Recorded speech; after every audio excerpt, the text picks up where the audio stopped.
एक ससुर को अपने होने वाले बेटे के बहू के साथ प्यार हो जाता है और अपने बेटे के मंगेतर के साथ वो घर से फरार हो जाता है और फिर कुछ दिन बाद वह निकाह करके अपने घर लौटता है। तो ऐसा माहौल देखकर उसके घर वाले सभी चौंक जाते हैं और उसके बाद कुछ ऐसा होता है जिसकी कहानी सोशल मीडिया पे आग की तरह फैल जाती है। तो नमस्कार, आदाब, सत श्री अकाल। मैं आशुतोष शामिल, आप देख रहे हैं क्राइम वीडियो। दोस्तों, फिर से इस बहती जुर्म की दुनिया में एक नई क्राइम कहानी लेकर आप सबों के बीच हूँ। आज की यह सच्ची घटना उत्तर प्रदेश के रामपुर से है। यह घटना सोशल मीडिया पे आग की तरह फैल चुकी है। इससे पहले यूपी में समधी समधन और सास दामाद की कहानी वायरल हुई थी। उसके बाद फिर यह कहानी ससुर और बहू की वायरल हो रही है। यह कहानी की सोशल मीडिया पे काफ़ी चर्चा बनी हुई है। दरअसल एक पिता अपने नाबालिग बेटे की शादी ठीक करता है।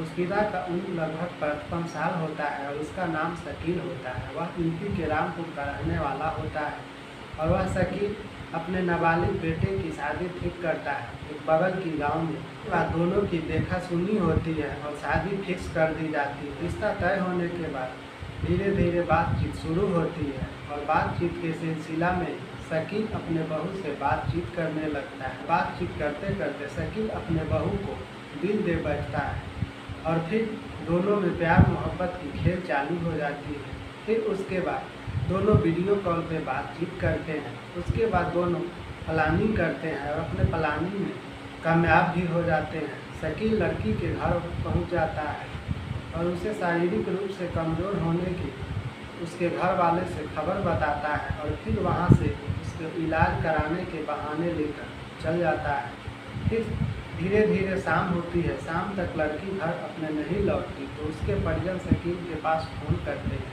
तो शकील बताता है कि लड़की को डॉक्टर ने भर्ती कर लिया है, अभी इसे कुछ दिन अस्पताल में रहना पड़ेगा। जिसके बाद उसके घर वाले निश्चिंत हो जाते हैं।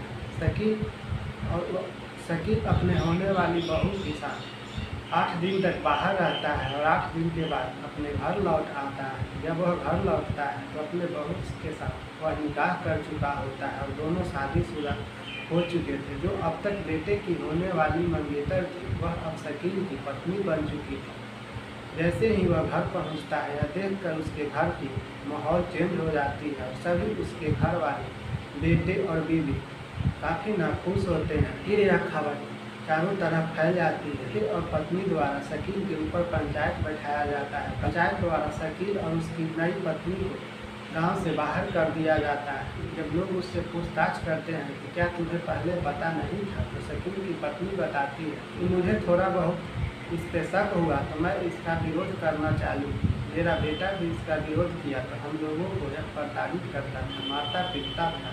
इसके डर से हम लोग इससे ज़्यादा नहीं बोलते थे। बेटा मेरा नाबालिग है और बेटा मेरा शादी करने से इनकार कर दिया, लेकिन शकील तब भी उससे बात करता था और मुझे कहीं न कहीं इसके ऊपर शक था, जो कि आज शक मेरा सच हो गया। शकील के माता पिता भी उसके इस निकाह में साथ दिए हैं। जो मेरी बहू होने वाली थी वह अब मेरी सौतन बन चुकी। इसके बाद शकील की पत्नी शकील पे आरोप लगाती है कि 2 लाख रुपये और यह कुछ जेवर लेकर घर से फरार हो गया है और अब हम जाए तो कहाँ जाए, किससे हमें न्याय मांगे। ऐसे में माता पिता और भाई भी नहीं है, अब मैं जाऊँ तो कहाँ जाऊँ, किससे मुझे इंसाफ मिलेगी। बाकी इस कहानी पे दोस्तों आपकी क्या राय है कमेंट बॉक्स पे ज़रूर बताइएगा। दोस्तों, यह कहानी सुनाने का उद्देश्य किसी की दिल दुखाना और भावनाओं से खिलवाड़ करना नहीं है, बल्कि आपको जागरूक करना है ताकि आप सतर्क रहें, सुरक्षित रहें। मिलते हैं फिर इसी तरह की नई क्राइम कहानी लेकर अगले वीडियो में। तब तक के लिए रखिए आप अपना ख्याल। जय हिंद, जय भारत।